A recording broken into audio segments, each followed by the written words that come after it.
Speaker sir, ముఖ్యమంత్రి గారు లేస్తే ముఖ్యమంత్రి గారు చారిత్రాత్మకమైన పద్ధతుల్లో ప్రత్యేక శాసనసభ సమావేశాలు పెడుతున్నారు అని చెప్పి పొద్దున్నే క్యాబినెట్ బడ్జెట్ సమావేశాలకు చేస్తారు కదా సార్, అట్లా బడ్జెట్ ముందు ఒక క్యాబినెట్ పెట్టి వెంటనే తీసుకొస్తే మేమేమనుకున్నాం సార్ అంటే నిజంగా కూడా ఈ ప్రత్యేక శాసనసభ సమావేశాల్లో 42% రిజర్వేషన్ అమలు చేయడానికి కామారెడ్డి డిక్లరేషన్లో ఇచ్చిన విధంగా ప్రత్యేకమైన బిల్లు ఏమన్నా తెస్తున్నారేమో, ఆ బిల్లు తెచ్చి వెంటనే శాసనసభలో ఆమోదింపజేసి తద్వారా చట్టబద్ధత కల్పిస్తారేమో అని చెప్పి రాష్ట్ర వ్యాప్తంగా బలహీన వర్గాల సోదరులు కామారెడ్డి డిక్లరేషన్ చూసిన వాళ్ళు ఎదురు చూస్తూ ఉంటారు. కానీ ముఖ్యమంత్రి గారు ఏం చేస్తున్నారు సార్, ఇక్కడ లేచి ఓ 4 పేర్లు చదివి, అధ్యక్ష మీ ప్రభుత్వం మీద ప్రజలకు నమ్మకం లేదు.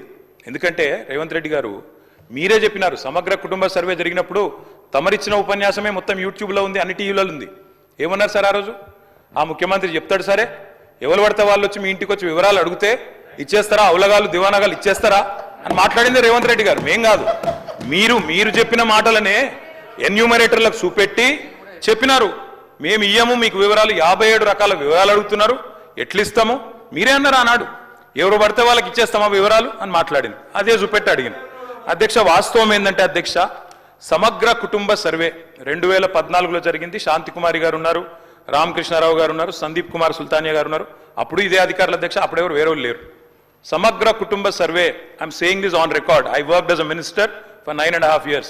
ఎస్, చేసింది మొత్తం ప్రభుత్వ అధికారులే, చేపించింది ప్రభుత్వమే.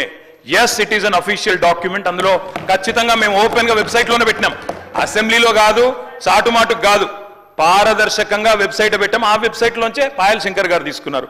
ఏముంది అధ్యక్ష సమగ్ర, ఒక మాట మీ చేతిలో కూడా అదే ఉంది. ఏముంది అధ్యక్ష అందులో డేటా?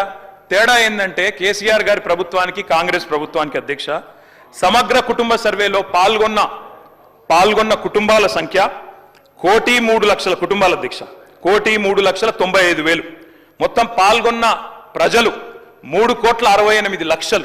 3,68,00,000 జరిగింది ఒక్క రోజులో 24 గంటల్లో రాష్ట్ర వ్యాప్తంగా ప్రతి ఇంటిని ఎన్యూమరేట్ చేసి అత్యద్భుతంగా చేసినాం మేము.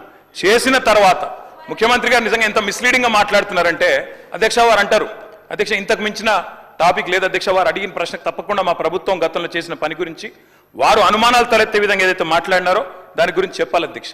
వారు అంటారు అధ్యక్ష బీసీల సంఖ్య అందులో ఎంత అని. ఎస్, ఆనాడు బీసీల సంఖ్య సమగ్ర కుటుంబ సర్వే ప్రకారం 1,85,61,856, 51%.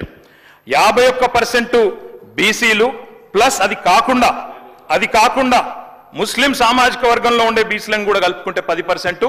మొత్తం ఆనాడు సమగ్ర కుటుంబ సర్వే ప్రకారం రాష్ట్రంలో బీసీల సంఖ్య 61%. ఈ రోజు రాష్ట్ర వ్యాప్తంగా మేము మాట్లాడడం కాదు అధ్యక్ష, ఇక్కడ మా శ్రీనివాస్ యాదవ్ గారు కరెక్ట్ గా చెప్పినారు.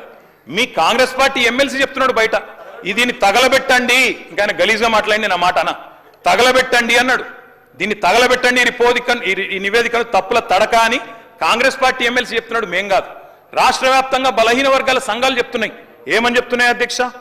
సమగ్ర కుటుంబ సర్వేలో 1,85,61,000 ఉన్న బీసీలు ఎట్లా 1,64,00,000 తగ్గినరు, 51% 46% ఎట్లయిందని అడుగుతున్నారు.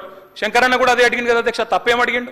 ఇక్కడ శంకరన్న ఒక్కడే అడుగుతున్నాడు అధ్యక్ష, బయట మీ కాంగ్రెస్ పార్టీ ఎమ్మెల్సీ మాట్లాడుతున్నాడు, మీరిచ్చిన స్టేట్మెంట్ను మీరిచ్చిన నివేదికను తగలబెట్టమని చెప్పిండు అధ్యక్ష, మామూలు కాదు. ఇంకొక మాట అధ్యక్ష, మేము అనుకున్నాం అధ్యక్ష శాసనసభ సమావేశం ప్రత్యేకంగా పెడితే ఇవాళ ఏం చెప్పిండ్రు మీరు కొత్తగా? మీరు చెప్పింది ఈరోజు చెప్పింది మొన్న ఉత్తమ్ కుమార్ రెడ్డి బయట ప్రెస్లే చెప్పిండ్రు. ఆయన ఉత్తమ్ కుమార్ రెడ్డి గారు సబ్ కమిటీ చైర్మన్ గా ప్రెస్ మీట్ లో ఇవాళ మీరు చెప్పిన లెక్కలని మొన్ననే చెప్పిండ్రు. ఎందుకు పెట్టిండ్రు మీరు ఇవాళ? మేమేమనుకున్నాం, 42% రిజర్వేషన్ ఇవ్వడానికి చట్టబద్ధత కల్పిస్తూ బిల్లు తెస్తారనుకున్నాం. లేదా మీరు చెప్పినట్టు 56% బీసీలుంటే ఆ 56% బీసీలకు బీసీ సప్లాన్ చేస్తారేమో అనుకున్నాం. ఏమీ లేకుండా ఇలా వచ్చి ఒక స్టేట్మెంట్ ఇక్కడ పెట్టి ఏదో సాధించడం చరిత్ర అంటే అధ్యక్ష 5% బీసీ జనాభా. అధ్యక్ష గౌరవ సభ్యులు